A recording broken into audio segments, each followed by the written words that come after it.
Hello बच्चों, कैसे हो आप। आज हम कक्षा 1 पर्यावरण अध्ययन की वर्कशीट हल करेंगे। सप्ताह 26। आज की आपकी वर्कशीट में कुछ गतिविधियां दी गई हैं। बच्चों, ये गतिविधियां आपको अपने माता पिता, अभिभावकों या बड़ों की देखरेख में करनी हैं। तो चलिए वर्कशीट हल करते हैं। सही विकल्प का चयन करें।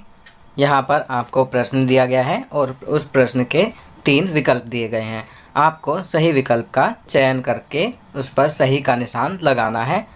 पहला, मोमबत्ती को जलाने के लिए हमें डैश की आवश्यकता होती है।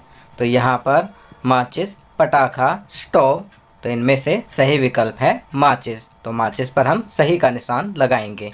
चलिए आगे बढ़ते हैं। दूसरा, मोमबत्ती डैश से बनी होती है।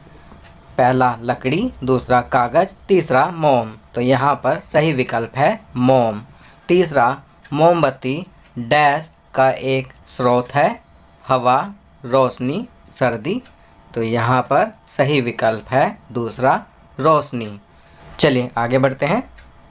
चौथा, आग जलाने के लिए हमें डैश की आवश्यकता होती है। हवा, बादल, रवि। तो यहाँ सही विकल्प है हवा, जिसे हम ऑक्सीजन कहते हैं। पांचवा, क्या आप हवा का चित्र बना सकते हैं? कोशिश कीजिए। तो इसका उत्तर लिखेंगे नहीं, हम हवा का चित्र नहीं बना सकते। हम केवल हवा को महसूस कर सकते हैं।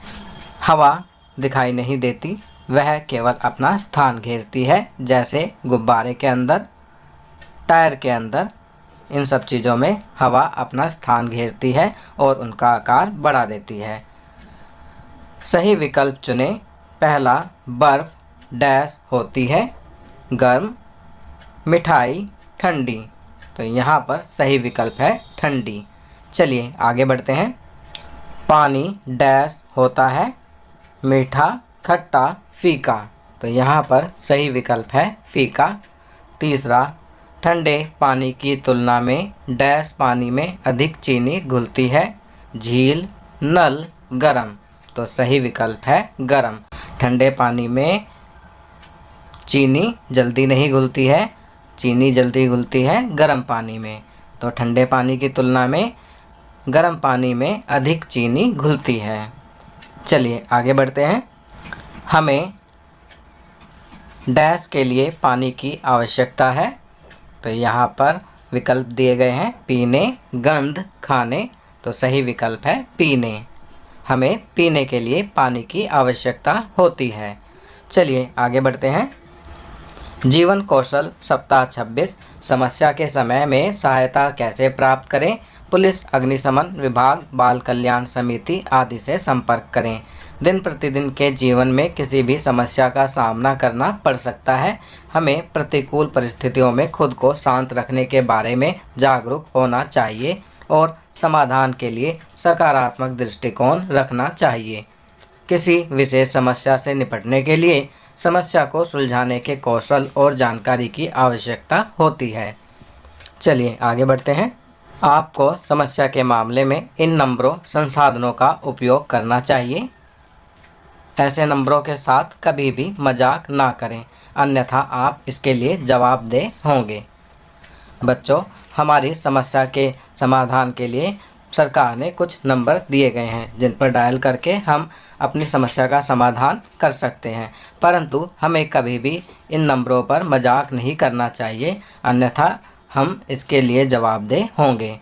अब छात्रों के लिए गतिविधियाँ। यहाँ पर आपके लिए कुछ गतिविधियाँ दी गई हैं। जैसे प्रश्न 1, पुलिस और अग्निशमन विभाग की हेल्पलाइन नंबर क्या है?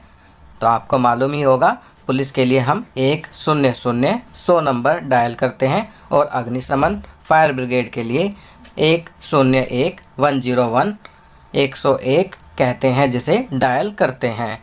प्रश्न 2, यदि कोई आपको बैड टच, बुरे स्पर्श के रूप में स्पर्श करता है तो आपके शिक्षक या माता पिता कौन सा हेल्पलाइन नंबर डायल करेंगे? तो बताइए बच्चों। Very good.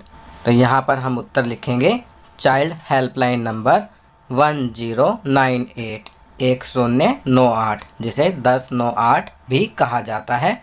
यह चाइल्ड हेल्पलाइन का नंबर है।